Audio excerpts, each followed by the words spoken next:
الحمد لله إن الحمد لله نحمده ونستعينه ونستغفره ونعوذ بالله من شرور أنفسنا ومن سيئات أعمالنا من يهده الله فلا مضل له ومن يضلل فلا هادي له وأشهد أن لا إله إلا الله وحده لا شريك له وأشهد أن محمدا عبده ورسوله يا أيها الذين آمنوا اتقوا الله حق تقاته ولا تموتن إلا وأنتم مسلمون يا أيها الناس اتقوا ربكم الذي خلقكم من نفس واحدة وخلق منها زوجها وبث منهما رجالا كثيرا ونساء واتقوا الله الذي تساءلون به والأرحام إن الله كان عليكم رقيبا يا أيها الذين آمنوا اتقوا الله وقولوا قولا سديدا يصلح لكم أعمالكم ويغفر لكم ذنوبكم ومن يطع الله ورسوله فقد فاز فوزا عظيما أما بعد فإن خير الحديث كتاب الله وخير الهدي هدي محمد صلى الله عليه وسلم وشر الأمور محدثاتها وكل محدثة بدعة وكل بدعة ضلالة وكل ضلالة في النار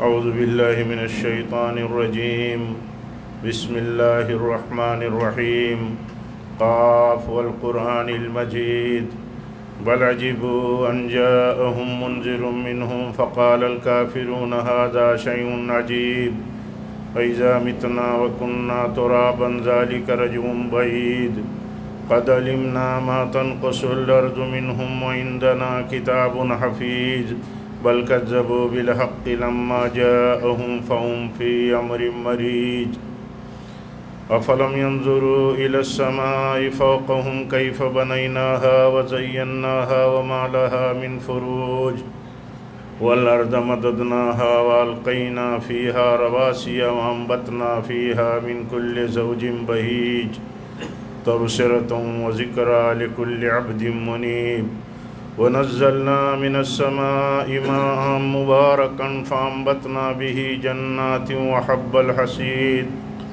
والنخل باسقات لها طلع نضيد رزقا للعباد وأحيينا به بلدة ميتا كذلك الخروج كذبت قبلهم قوم نوح وأصحاب الرس وثمود وعاد وفرعون وإخوان لوط وأصحاب الأيكة وقوم تبع كل كذب الرسل فحق وعيد أفعينا بالخلق الأول بل هم في لبس من خلق جديد وقال الله تعالى في موضع آخر لقد كان لكم في رسول الله أسوة حسنة لمن كان يرجو الله واليوم الآخر وذكر الله كثيرا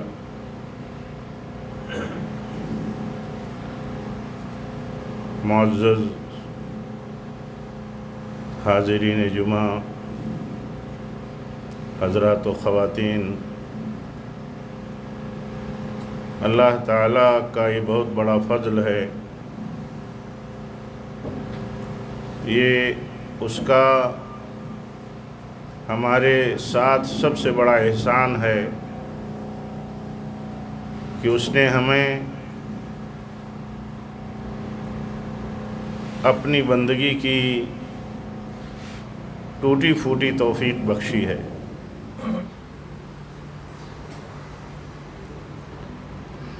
یہ بندگی اللہ تعالیٰ کی یا عبادت اللہ تعالیٰ کے لیے یا بڑے سادے لفظ میں اللہ کا بندہ بن کر کے فرما بردار بن کر کے رہنا، یہ بہت بڑی سعادت کی بات ہے۔ ہم شاید کم سوچتے ہیں، عام لوگوں کی بات تو جانے دیجئے، شاید ہم لوگ بھی کم سوچتے ہیں جن کو ٹوٹی پھوٹی توفیق ملی ہے کہ اللہ کا فضل ہے ہمارے ساتھ۔ حدیث میں آتا ہے اللہ کے نبی صلی اللہ علیہ وسلم فرماتے ہیں کہ جس کے ساتھ اللہ تعالیٰ خیر کا ارادہ فرماتا ہے، بھلائی جس کے ساتھ اللہ تعالیٰ چاہتا ہے اس کو استعمال کرتا ہے، اس کو استعمال کرتا ہے۔ پوچھا گیا یہ استعمال کیسے اللہ تعالیٰ کرتا ہے؟ تو اللہ کے نبی صلی اللہ علیہ وسلم فرماتے ہیں نیک عمل کی توفیق دیتا ہے۔ جس کو نیک عمل کی توفیق ملتی ہے وہ کچھ کر لیتا ہے، نیک عمل وہ کچھ کر لیتا ہے، وہ اللہ تعالیٰ کے خیر، اس کے ساتھ اللہ تعالیٰ کا خیر کا معاملہ ہے۔ اسے شکرانے کے طور پر یا شکر گزاری کے ساتھ ہم کو محسوس کرنا چاہیے۔ جب ہم اس کو محسوس کریں گے کہ یہ اللہ تعالیٰ کا فضل ہے ہمارے ساتھ، تو ہم اور اس کے شکر گزار بنیں گے۔ جب ہم کسی بھی نعمت پر اللہ تعالیٰ کی طرف سے دی ہوئی کسی بھی نعمت اور اس کے فضل کا جب ہم احساس کرتے ہیں تو ہم شکر کرتے ہیں۔ ذالک فضل اللہ، یہ اللہ کا فضل ہے۔ ھذا من فضل ربی، دل کی گہرائی سے زبان پر ہم اسے ادا کرتے ہیں۔ تو جب ہم کچھ نیکی کے عمل کی توفیق پاتے ہیں تو ہمیں یہ سوچنا چاہیے کہ اللہ تعالیٰ نے ہمیں اپنی بندگی کی توفیق بخشی ہے۔ کوئی بھی نیک کام جو آدمی کر لے اسے شکر گزار ہونا چاہیے کہ اس نے اسے توفیق بخشی اور اس کے ساتھ اچھا ارادہ کیا۔ آج ہم کم سوچتے ہیں کہ اللہ تعالیٰ کا بندہ بن کر کے رہنا یہ بڑی فضیلت کی چیز ہے۔ آج اگر یہی احساس اچھا سا ہو، مضبوط ہو کہ اللہ تعالیٰ کا بندہ بن کر کے رہنے میں ہمارے لیے بلندی ہے، ہم جتنا جھکیں گے اللہ تعالیٰ کے سامنے اتنا ہی اللہ تعالیٰ ہمیں بلند کرے گا۔ تو بلندی کے لیے اللہ تعالیٰ کی عبدیت ضروری ہے، عبودیت ضروری ہے۔ عبودیت کیا ہے؟ بندگی کیا ہے؟ تھوڑی دیر کے لیے سوچئے کہ بندگی کیا ہے، عبادت کس کو کہتے ہیں؟ عبادت کہتے ہیں، بہت سادہ انداز میں ہمارے علماء نے سمجھایا ہے کہ وہ عبادت کہتے ہیں ہر اس قول کو، وہ بات، وہ عمل، چاہے ظاہر میں ہو، چاہے ظاہری ہو، چاہے باطنی ہو، جو اللہ کو پسند ہو، جو اللہ کو پسند ہو، وہ بولی ہو یا عمل ہو، یہ عبادت ہے۔ عبادت اللہ کی پسندیدہ بات کو کہتے ہیں، اللہ کو جو بات پسند آئے۔ ایک عبادت گزار بندہ جب بولتا ہے، جب لکھتا ہے، جب کچھ آگے بڑھاتا ہے تو کیا سوچتا ہے وہ؟ یہ اللہ کو محبوب ہے تو عبادت ہے، اور اگر اللہ کو محبوب نہیں ہے تو یہ معصیت ہے، یہ نافرمانی ہے، یہ سرکشی ہے۔ تو عبادت کس کو کہتے ہیں؟ ہر وہ بات، ہر وہ عمل جو اللہ کو محبوب ہو۔ کچھ جو بھی بولیے، جو بھی کام کیجئے، اللہ کو اگر وہ پسند ہے تو عبادت ہے۔ اسی لیے عبادت کہتے ہیں تذلل کو، اپنے آپ کو اللہ تعالیٰ کی مرضی کے سامنے جھکا دینا، اللہ کے سامنے جھکا دینا۔ عبادت کہتے ہیں جو کچھ اللہ نے دیا، جو کچھ اللہ تعالیٰ نے ہمیں دیا ہے اس پر ہم خوش رہیں۔ اللہ کی دی ہوئی نعمتوں پر خوش ہونا یہ شکر گزاری کا ذریعہ ہے۔ جب ہمیں نعمتیں ملتی ہیں اور ہم ان کو اس احساس کے ساتھ لیتے ہیں کہ اللہ کی نعمت ہے، صحت کی نعمت ہے، اولاد کی نعمت ہے، مال کی نعمت ہے، امن و امان کی نعمت ہے، چاہے جیسے حالات ہوں، ہمیں جب اللہ تعالیٰ کی طرف سے دی ہوئی کسی چیز کا احساس ہو کہ اللہ کی دی ہوئی چیز ہے اور ہم اس سے خوش ہوتے ہیں، اللہ کی دی ہوئی نعمت ہے یہ، تو یہ عبادت ہے۔ اللہ نے کچھ لے لیا ہے ہم سے، کچھ اللہ نے ہم سے لے لیا ہے، اس پر ہم صبر کرتے ہیں، یہ بھی اللہ کی عبادت ہے۔ لے لیا اللہ تعالیٰ نے تو صبر کرتے ہیں، اللہ کا فیصلہ ہے، ہم اس کے سامنے بھی جھکے ہیں۔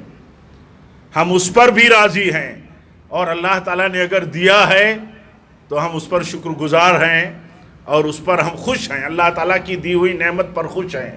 یہ اللہ تعالیٰ کی شکر گزاری کے عمل اور شکر گزاری پر کھڑا ہونے کا بہت بڑا ذریعہ ہے اور بہت اہم احساس ہے۔ اس احساس سے آدمی کا مضبوط ہو تو اللہ تعالیٰ کی شکر گزاری پر کھڑا ہوتا ہے۔ اسی لیے دیکھیے اللہ کے نبی صلی اللہ علیہ وسلم فرماتے ہیں کہ اللہ کی دی ہوئی نعمتوں کو تم معمولی مت سمجھو۔ جو کچھ نعمتیں ملی ہیں ان کو لے کر کے اپنے سے کم نعمتیں جن کے پاس ہے ان کو دیکھو کہ ان کے مقابل میں اللہ تعالیٰ نے مجھے فضیلت بخشی ہے، مجھے زیادہ عطا فرمایا ہے۔ تو جب یہ دیکھو گے کہ ہم بیمار ہیں، مان لیجئے آپ میں کوئی بھائی بیمار ہے، اس کی بیماری اتنی شدید نہیں ہے جتنی شدید اس کا دوسرا بھائی بیمار ہے۔ ایک بہن، ایک بیٹی، ایک ماں ہماری بیمار ہیں، وہ یہ سوچیں کہ ان سے زیادہ کون بیمار ہے۔ ایک بھائی بیمار ہے، وہ یہ سوچیں کہ مجھ سے زیادہ کتنے لوگ شدید بیمار ہیں، بیماری سے تباہ حال ہیں۔ تو اس بیماری پر بھی اسے اللہ تعالیٰ کی شکر گزاری میں کوئی رکاوٹ نہیں آتی۔ اللہ تعالیٰ نے مجھے اتنی مشکل سے بچایا ہے جتنی مشکل میں ہمارے دوسرے بھائی مبتلا ہیں۔ تنگی میں ہے مان لیجئے، وہ یہ دیکھیں کہ مجھ سے زیادہ تنگی میں کتنے لوگ مبتلا ہیں۔ ہمارا مشکل سے چلتا ہے، کسی کا مصیبت سے نباہ ہوتا ہے۔ تو یہ اللہ تعالیٰ کی دی ہوئی نعمت پر رضا کا اظہار ہے اور شکر گزاری کا ذریعہ ہے۔ اور اگر بندہ اپنے سے اوپر والوں کو دیکھنا شروع کر دے کہ ارے فلاں کو تو بہت ملا ہے، فلاں تو اتنے بلند مقام پر ہے، بڑا اس کا اسٹینڈر ہے، تو جو کچھ منا ہے اللہ تعالیٰ کی طرف سے اس کی ناقدری شروع کر دے گا وہ۔ اور یہ ناقدری ہے ایک طرح سے کہ اوپر والوں کی طرف وہ دیکھ رہا ہے، اپنے سے بلندوں کو دیکھ رہا ہے۔ اس کا کام ہے کہ اللہ تعالیٰ کی دی ہوئی نعمتوں پر راضی رکھے اپنے آپ کو، اور جو نہیں پایا ہے اس پر اپنے آپ کو صبر پر آمادہ کرے، صبر کرے اس پر۔ یہ ہے بندگی۔ بندگی جب آدمی کرتا ہے اور واقعی اس کا احساس ہوتا ہے، ہمارا احساس ہو کہ ہم اللہ کے بندے ہیں، تو بندگی میں اظہار بندگی ہونی چاہیے۔ اظہار بندگی، جب ہم کہتے ہیں ہم اللہ کے بندے ہیں، جیسے وہ سید الاستغفار ہے، بہت مشہور دعا، آپ نے فرمایا کہ کیا میں تمہیں نہ بتاؤں کہ سید الاستغفار کیا ہے؟ تو اس میں کیا ہے؟ اس میں ایک بندہ کہتا ہے اے اللہ میں تیرا بندہ ہوں، اے اللہ میں تیرا بندہ ہوں، تیرے عہد پر میں قائم ہوں، جتنی میرے اندر استطاعت ہے، جتنا مجھ سے ہو سکتا ہے، تو اس سے جو عہد میں نے باندھا ہے اس پر میں قائم ہوں۔ تو جب بندے کا یہ احساس ہو کہ وہ بندہ ہے اور کہے اے اللہ میں تیرا بندہ ہوں، تو بندگی کا اظہار یہ عبودیت ہے۔ اظہار بندگی یہ عبودیت ہے۔ مان لیجئے ایک بھائی داڑھی رکھتا ہے، یہ بندگی کا اظہار ہے۔ وہ بھی تاجر ہے، وہ بھی سماجی ہے، وہ بھی کوئی پولیٹیکل آدمی ہے، وہ بھی میدان کا آدمی ہے، بہت سارے اپنوں اور بڑی کثرت کے ساتھ غیروں سے اس کا سابقہ ہے، لیکن وہ اللہ تعالیٰ کا بندہ ہے تو وہ بندگی کا اظہار بھی کرتا ہے۔ کیوں؟ اللہ تعالیٰ کو یہ چیز پسند ہے کہ اگر لوگ یہ سمجھتے ہوں کہ اس میں ہلکا پن ہے، اس میں ہمارے وقار کی کمی ہے، اس میں ہمارے لیے کچھ رکاوٹیں ہیں، اس سے ہمارے لیے کچھ مشکلات پیدا ہوتی ہیں، لوگوں کی نگاہوں میں یہ چیز محبوب نہیں ہے، تو ایک بندے کا تصور اسی وقت اور مضبوط بڑھ جاتا ہے کہ ہمارے اللہ کو محبوب ہے۔ ہم بندے اسی وقت بنیں گے جب وہ کریں جو اللہ کو محبوب ہے۔ اب اگر ہمیں دوسروں کا محبوب طریقہ اور ہماری زندگی، ہمارے جسم و جان اور عمل میں دوسروں کا محبوب طریقہ رائج ہو جائے تو تو اس کا معنی یہ ہوا کہ جو بندگی اور عبادت ہے اس کا ہم اظہار نہیں کرتے، اس کا ہم اظہار نہیں کرتے۔ بندگی یہ ہے کہ ظاہر کرو کہ ہم اللہ کے بندے ہیں، اور یہ بندگی کا عمل ہے، یہ بندگی کا عمل ہے۔ بندگی کا عمل جب بندہ کرتا ہے تو اللہ تعالیٰ کو وہ محبوب ہو جاتا ہے۔ اور آپ جانتے ہیں اللہ تعالیٰ جس بندے کو بلند کرنا چاہتا ہے اسے اپنی بندگی پر لگاتا ہے، اور جب وہ خالص بندہ ہوتا ہے اللہ تعالیٰ کا تو اللہ تعالیٰ اس کو بلند کرتا ہے۔ یہ سوچ کی مضبوطی ہے، یہ سوچ کی مضبوطی ہے۔ جن کی سوچ کمزور ہے وہ یہ سمجھیں کہ وہ اللہ تعالیٰ کی عبدیت میں کمزور ہیں، اللہ کا سچا بندہ بننے میں کمزور ہیں۔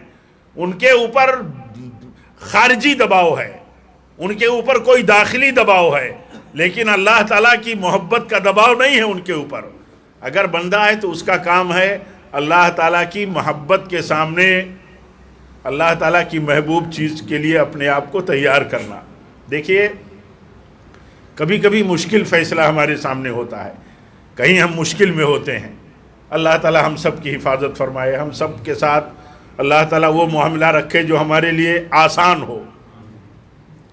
دیکھیے اللہ تعالیٰ کبھی کبھی ہماری آزمائش مشکل میں کرتا ہے، لیکن جب بندہ ہوتا ہے، جب ہم اللہ کے بندے ہوتے ہیں تو اس مشکل میں بھی ہم اللہ تعالیٰ کی فرمانبرداری اور بندگی ثابت کر دیتے ہیں۔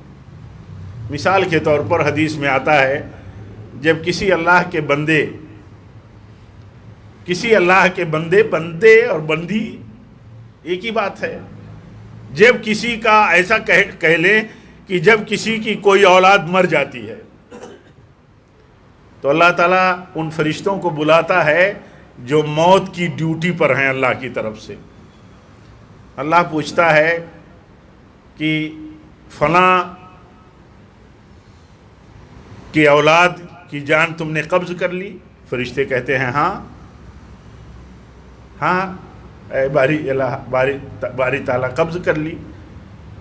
کہا فلاں کے کلیجے کے ٹکڑے کو تم نے نکال لیا، قبض کر لیا اس کی روح؟ ہاں۔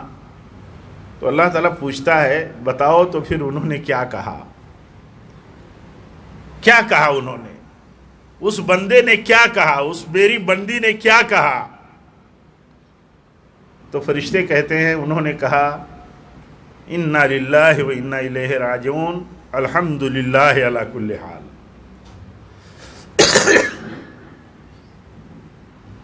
کتنی مشکل ہے ہمارے لیے، ہمارے سماج میں کتنی مشکل ہے کہ کسی کے ساتھ اتنا بڑا حادثہ ہو جائے کہ اس کی اولاد مر جائے اور پھر بھی کہے الحمدللہ علی کل حال۔ کتنی مشکل ہے، لیکن بندہ ہوگا تو اس کے لیے آسان ہے۔ کیوں؟ وہ بندہ ہے۔ بندہ کا مطلب جو کچھ چھن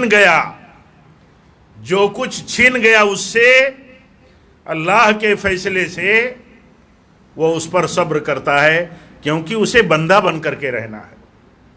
آپ صلی اللہ علیہ وسلم کا مشہور واقعہ، جب آپ کو خبر ملی کہ آپ کی کوئی نواسے یا نواسی بالکل جانکنی کی حالت میں ہیں، آپ پہنچے، جان نکل گئی، آپ کیا فرماتے ہیں؟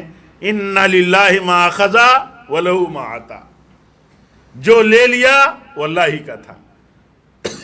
اولاد لے لے، مال لے لے، جان لے لے، صحت لے لے، کوئی بھی نعمت اللہ تعالیٰ لے لے، کیا بندہ کہتا ہے؟ جب بندہ ہوتا ہے تو بندہ کہتا ہے اِنَّ لِلَّهِ مَا أَخَذَ، جو لے لیا وہ اللہ ہی کا تھا، اور جو ہے وہ بھی اللہ کا ہی عطا کیا ہوا ہے۔ یہ بندگی ہے۔ جب اللہ تعالیٰ یہ کہتا ہے کہ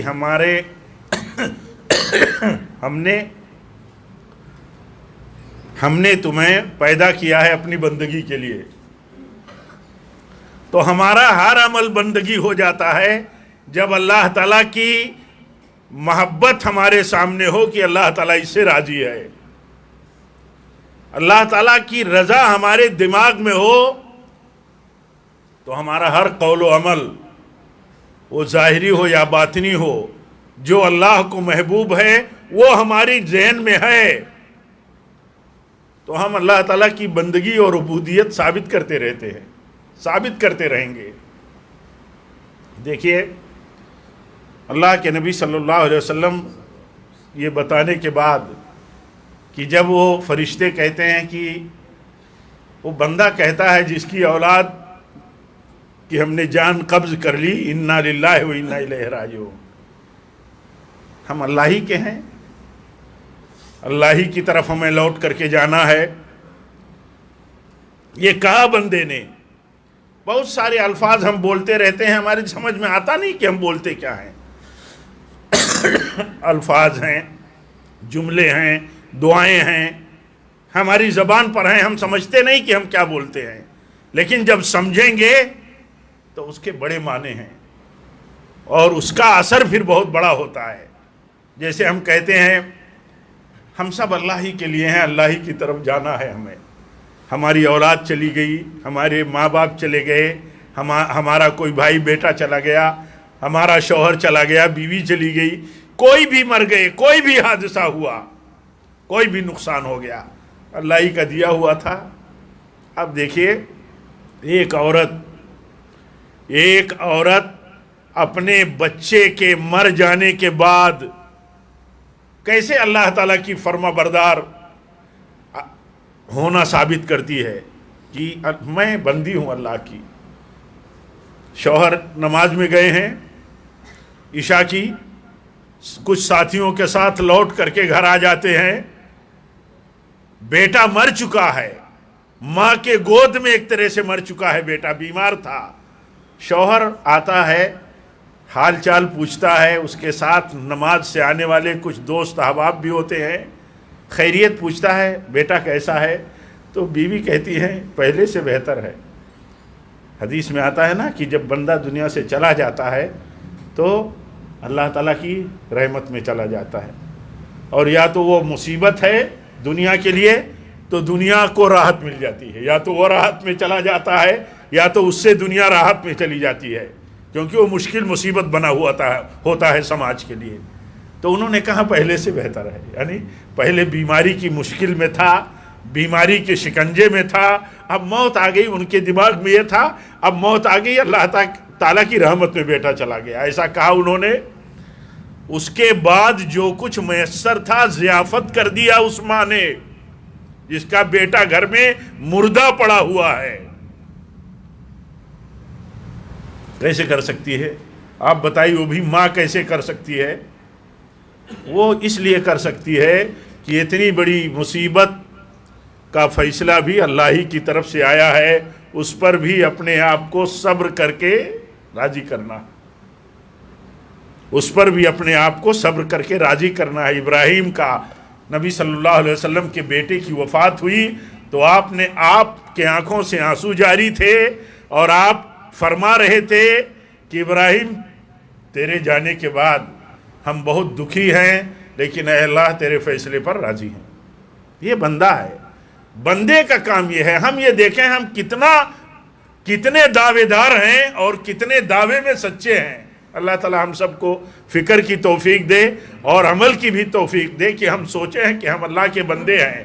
پھر جہاں بندگی ثابت کرنے کا وقت آتا ہے، جہاں یہ ثابت کرنے کا وقت آتا ہے، یا وہ کوئی پوائنٹ ہوتا ہے جہاں ثابت کرنا ہوتا ہے اللہ کی بندگی، وہاں وہ بولتا ہے آدمی جو اللہ کو پسند نہیں، وہ کرتا ہے آدمی جو اللہ کو پسند نہیں۔ دیکھیے ایک خاتون ہے ام سلیم، بیٹا مر گیا ہے، شوہر کے ساتھ کچھ مہمان آ گئے ہیں گھر میں، خیریت پرسی کے لیے بھی آ گئے، گھر میں بیٹا بیمار ہے، ضیافت کر دیا، اور رات میں بہت دیر میں بتایا انہوں نے میاں بیوی کے اپنے معاملات کے ساتھ، بعد انہوں نے بتایا کہ اچھا یہ بتاؤ کہ اگر کسی کی امانت ہو کسی کے پاس، پھر وہ امانت والا وہ امانت مانگے تو کیا کرنا چاہیے اسے جس کے پاس امانت رکھی ہو، اور اوپر سے مانگے اور اسے ناپسند ہو؟ تو کہتے ہیں شوہر ام سلیم کے، کہتے ہیں تو بہت بری بات ہے، کیسے اس کی امانت، جس کی امانت رکھی ہوئی ہو مانگ رہا ہے تو کیسے ناپسند کرے گا لوٹانے میں؟ تو فرماتی ہیں اس بیک گراؤنڈ کو بنانے کے بعد کہتے ہیں جو اللہ کی امانت تھی ہمارے پاس، ہمارے بیٹے کی صورت میں اللہ تعالیٰ نے وہ امانت ہم سے لے لی۔ آپ سوچئے، یہ ہے بندگی اور یہ ہے عبودیت، اظہار بندگی کہ موقع جب ہوتا ہے ثابت کرنے کا کہ ہم اللہ کے بندے ہیں تو ہم ثابت کریں کہ ہم اللہ کے بندے ہیں۔ اللہ کا بندہ ہونا ثابت کرنا یہ مطلوب ہے اللہ تعالیٰ کو، عبودیت مطلوب ہے۔ اللہ کو جو پسند ہے وہ کریں، اللہ کو جو ناپسند ہے اس سے بچیں، یہ بندگی ہے اصل۔ اور جب یہ ذہن میں ہو کہ اللہ کا بندہ ہونے کا مطلب یہ ہے، اللہ کا بندہ ہونے کا مطلب یہ ہے کہ اللہ تعالیٰ کی جو پسند ہے وہ ہم کریں اور جو بولنا ہمیں پسند ہے وہ ہم بولیں۔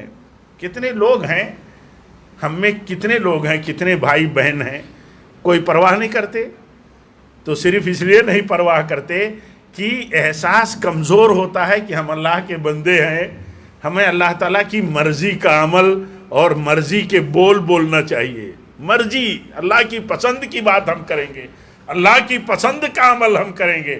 اگر ہم ایسا نہیں کرتے تو ہم اللہ کے فرم بردار بندے نہیں ہیں۔ اور اللہ کے ساتھ دیکھیے، جب بندہ سچ مچ اللہ کا بندہ ہوتا ہے تو اللہ کے ساتھ بڑا اچھا گمان رکھتا ہے، اچھا گمان اللہ سے۔ جب جیسے ہماری ماں ہے، ہم میں ہر آدمی سوچے کہ اس کا اپنی ماں کے ساتھ کتنا اچھا گمان ہے، اس کی ماں اس کے لیے کتنی مہربان ہے، کتنی شفیق ہے، کتنا کچھ اس کی استطاعت میں ہو تو اپنی اولاد کے لیے کر ڈالنے والی ہے۔ ہم میں ہر آدمی کا، ہر اولاد کا یہ ایمان ہے اور یقین ہوتا ہے، ہماری ماں ہمارے لیے سب کچھ کر لے گی جتنی اس کے پاس استطاعت ہوگی۔ آپ بتائیے، ہم اب اللہ کے بندوں پر ہمارا اللہ ہماری ماؤں سے زیادہ مہربان ہے، ہماری ماؤں سے زیادہ مہربان ہے۔ حدیث میں آتا ہے اللہ کے ساتھ اچھا گمان رکھنا یہ سب سے اچھی عبادت ہے،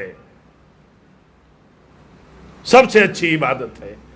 اللہ کا جو بھی فیصلہ ہمارے حق میں ہے اس میں ہم یہ سوچیں اللہ کا فیصلہ ہے، اللہ تعالیٰ نے اس میں ہمارے لیے بہتر ہی کیا ہے، ہماری بہتری کے لیے۔ کبھی مشکل میں ڈالتا ہے اللہ، کس لیے ڈالتا ہے؟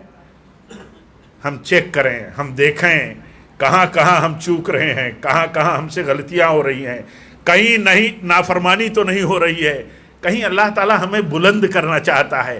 کیا معلوم کیا وجہ ہے؟ اللہ کا جو بھی فیصلہ ہوگا میری بہتری کے لیے ہوگا۔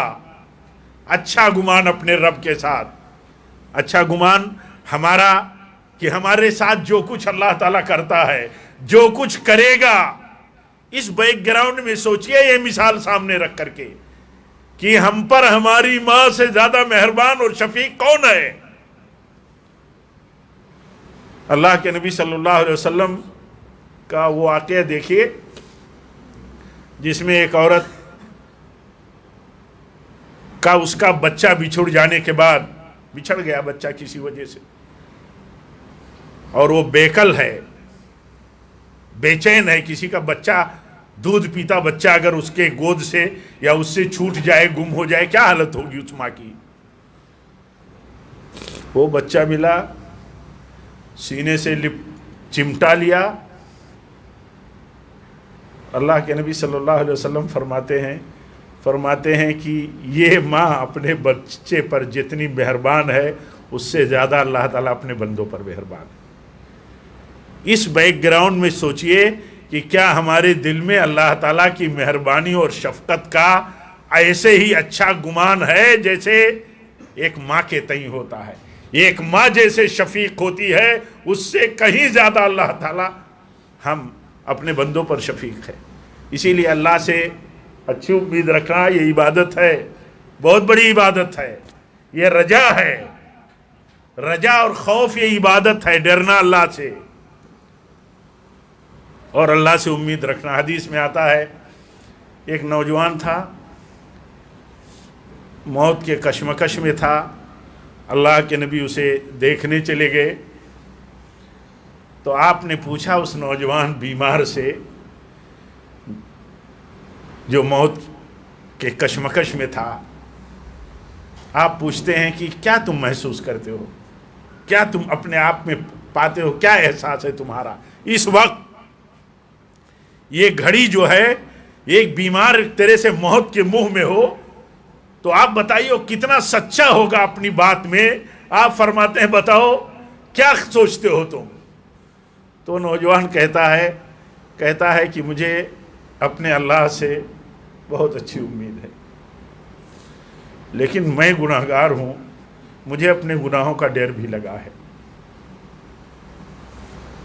مجھے اپنے گناہوں کا ڈر بھی لگا ہے، لیکن مجھے اپنے اللہ سے بہت اچھی امید ہے، یعنی میں مر گیا تو اللہ تعالیٰ رحم فرمائے گا۔